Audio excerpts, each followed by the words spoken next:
Every year, when Christmas time rolls around and every TV channel starts playing reruns of their old holiday specials, there is always one I look forward to more than any other, and that's gotta be the Spongebob Christmas episode. This episode is so iconic and just truly a staple of Christmas to me. I always remember it feeling like a really special episode in my mind. It's the first introduction of Patchy the Pirate and Potty the Parrot. It's the first ever two-part episode of SpongeBob as well. And it's a freaking Christmas special. And to top it all off, it's been 24 years since the episode premiered. So I thought it was time to look back and see if it's just the nostalgia talking, or if the Spongebob Christmas Special is really a Christmas classic. Right off the bat, the episode starts with a special Christmas-themed intro, and I absolutely love it. Imagine you're a kid flipping through the channels, and you hear the Christmas version of the SpongeBob theme song. You know you're in for a banger time. Also, the reef on the pirate painting? What a vibe! I'm all greased up and I'm in the mood. The episode kicks off with Patchy the Pirate getting ready for Christmas. We learn that Patchy is the president of the SpongeBob fan club, and he wonders if SpongeBob and Patrick are preparing for Christmas themselves, which we see really quickly that they are. And I remember as a kid being honestly kind of confused when this episode started off this way. Like, who is the pirate guy? Why isn't this a cartoon? It's a good thing Patchy keeps talking about SpongeBob non-stop. Otherwise, 7-year-old me would have been kind of confused, like thinking I had on the wrong channel or something. And it's not like a 30-second little intro snippet either. This scene goes on for minutes at a time. I also definitely did not realize as a kid that Patchy is just Tom Kenny, aka the voice of SpongeBob, which I don't know if you guys saw the Thanksgiving Day Parade Macy's edition, but Patchy was there. He was in costume, he was doing the voice. It was crazy. Patchy decides it's time to open some fan letters, but Potty will not give the letter over. So Patchy cuts his strings, which I think would kill a puppet. And wait a damn second. Patchy is receiving fan mail addressed to SpongeBob. Has he been delivering it? I mean, how could he possibly be delivering letters under the ocean? And furthermore, the SpongeBob we know would have absolutely no idea that he has a fan club about himself at all. He doesn't know he's famous. He's not aware that he's on a TV show. Does this suggest that SpongeBob is an actor portraying himself in a series? What an absolutely wild start to the episode. The letter is from a little 10-year-old boy who's asking SpongeBob if he loves Christmas as much as he does. Patchy then reveals that they didn't always celebrate Christmas in Bikini Bottom. He then assaults Potty, leading to the puppeteer falling to the floor, and that's gotta cause some spinal collapse. That was a big fall. Ignoring the medical crisis, Patchy starts to tell the story of the first Christmas in Bikini Bottom, and the real episode begins. SpongeBob is sneaking up on Sandy to get her with a karate move when he sees her lighting Christmas lights on her tree. Not knowing anything about the holiday, he assumes it's a fire, which this is flat out a lie on SpongeBob's part. In Sandy's rocket, SpongeBob wears a Santa hat, and in Your Shoes Untied, the famous song about tying your shoes mentions a Christmas bow. So he clearly knows about Christmas. Come on now. Sandy explains to SpongeBob what Christmas truly is and tells him about Santa Claus, and SpongeBob is fucking stoked, man. Over at the Krusty Krab, he's telling everyone all about Christmas, and the citizens of Bikini Bottom are pretty into it. Mr. Krabs says that Santa sounds like a good guy since he gives away free shit, which I'm surprised Mr. Krabs doesn't think he's a Dumbo for giving away free shit. Squidward is the only one who's unimpressed. He calls Santa a jolly prowler who breaks into people's houses, which low-key Squidward has a point there. Everyone else is excited though, and they all write a letter to Santa with their Christmas wish. SpongeBob then reveals that his wish is for Santa to visit all of the people of Bikini Bottom. Pretty cute, SpongeBob. We then cut to everyone using a special machine? I don't know if SpongeBob built this. I don't know where he got it from. Does Bikini Bottom have engineers? The machine is designed to shoot their letters up to the surface of the ocean for Santa to find them. One by one, the entire town shows up to launch a letter for Santa up to the surface. And Squidward tells everyone they're stupid for wasting their time sending letters to Santa. SpongeBob then roasts the hell out of Squidward with one of the sickest disses in TV show history. SpongeBob says,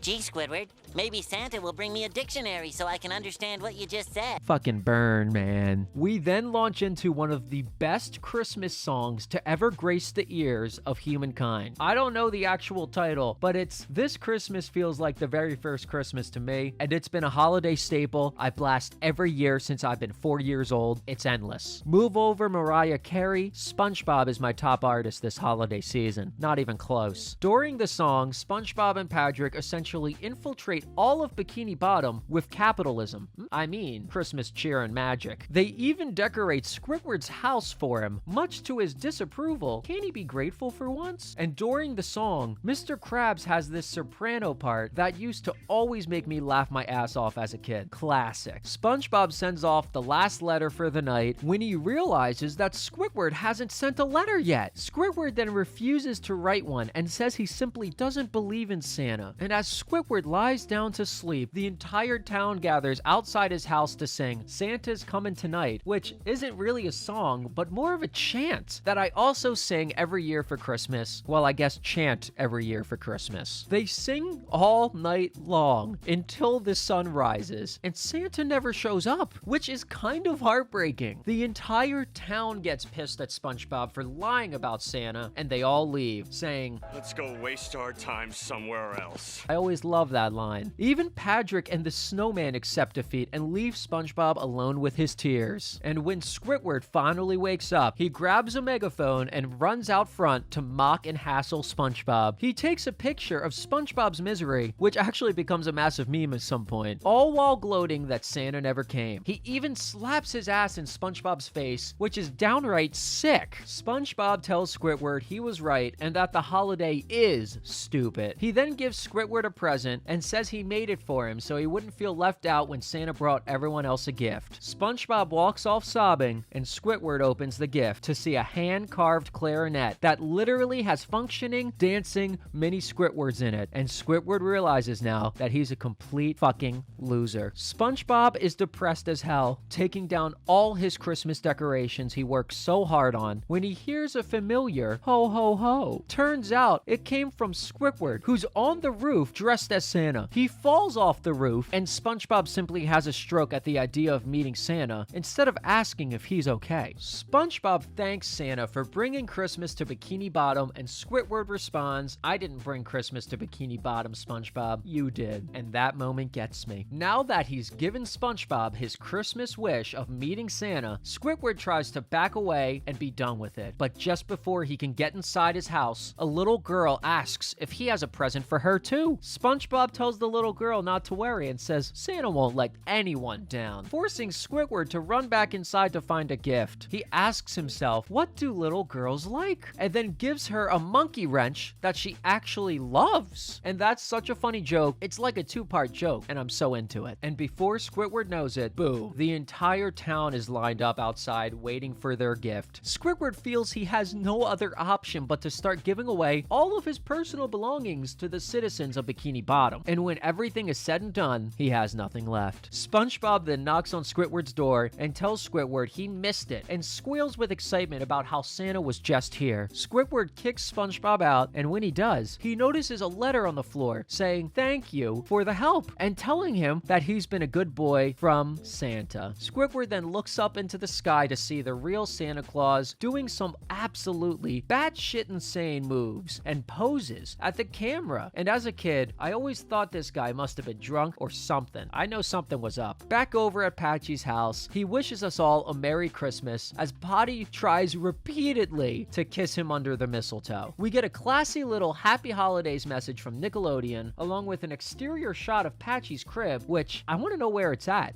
Can anyone find Patchy's house? As the credits start to roll and a Christmas-themed outro song plays, which I absolutely love that the intro and outro were both Christmas-themed. So after everything is said and done, what can you really say that's not positive about the Spongebob Squarepants Christmas Special? It's full of weird moments like human Santa popping off at the end, Krabs hitting that soprano note, or a lady receiving mashed potatoes as a gift and calling it a new hairstyle. Some of the moments made me laugh so hard as a child that I still remember them to this very day, so the humor is pretty tight. And there are also a few cute, heartfelt moments as well, which you don't always get on this show. SpongeBob consistently makes you laugh, but but it's not every time he gets you to go, "Aw." Moments like SpongeBob freaking out at the thought of Squidward forgetting to send a letter to Santa shows he cares about Squiddy, and I love that. And I actually really like seeing Squidward regret his actions of being a jerk and come to the realization that even though SpongeBob may be annoying, all he wanted to do was to make people happy and spread some holiday joy. It's a nice arc for him to actually admire a quality that SpongeBob has and try to emulate it himself by being selfless and giving away his own prized possession. Not a groundbreaking idea for a Christmas special by any means. It's a similar message to Ebenezer Scrooge or The Grinch, but it's really nicely done here in Bikini Bottom. And as far as those warm, fuzzy Christmas vibes in this special go, forget about it. There's beautiful sunsets throughout the entire special, and Bikini Bottom truly gets transformed into a Christmas wonderland. And this Christmas feels like the very first Christmas to me is a certified banger, and I mean, come on. It's been 24 goddamn years, and I still bump that shit every Christmas. The Spongebob Squarepants Christmas Special is definitely a Christmas classic and deserves to be played every year as essential Christmas viewing. But enough of me yapping. What did you guys think? Do you remember this one from when you were younger, or did you not catch this one when you were growing up? Let me know in the comments and let's kick it. And if you watched this long, maybe consider subscribing and checking out my other videos. It would help my channel grow, the support would mean a lot, and it is the season of giving, right? Alright, thanks for listening.